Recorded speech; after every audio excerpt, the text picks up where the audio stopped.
احلى حاجه في الناس دي ان هي بتعمل كل حاجه تبسطها، ملهاش دعوه بحد. المهم ان انا ابسط نفسي، ابسط عيالي، يعني اعيش كل وقت في حياتي وانا مبسوطه. بصوا الست دي حولت العربيه بتاعتها لبيت، وحولت اللي حواليها، يعني المكان كله اللي حواليها كأن معاكي بيت متنقل. عملت منظر جميل جدا. بصوا هي ابتدت تعمل كده تخييم في مكان، المكان حلو جدا. عملت عيشه كامله. بصوا الجمال. يعني بصوا كمان عامله دش وبتاخد الشاور بتاعها. ايه الحلاوه دي؟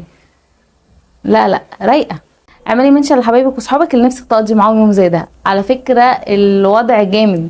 وعملت اكلها وعملت شربها. على فكره عملت مكان كامل كانك بجد قاعده في بيتك، يعني كانك انت عايشه في البيت عادي.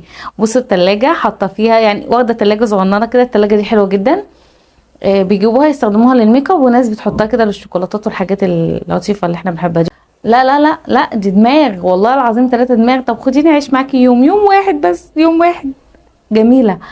هدوء كده، هدوء اعصاب، حلق تحفه تحفه تحفه. المكان مش عايز فرد واحد، المكان عايز اسره، عايز صحاب وحلاوه بقى. لو انت بقى واصحابك اللي بتحبيهم قوي بقى، وتقعدوا بقى تقضوا لكم يوم زي ده بقى، ضحك وهزار ومتعه كده وروقان بال. فعجبني جدا الفكره، عجباني قوي قوي قوي. لو حد عنده الامكانيه ان هو يعملها يعملها، ليه لا؟ فاكتبوا لي تحت في الكومنتات تحبوا تقضوا يوم زي ده، ومنشني لاصحابك او حبايبك اللي انتي نفسك تقضي يوم معاهم في المكان زي ده. بحبكم كتير وبحب اجيب لكم الحاجه اللي تسعدكم.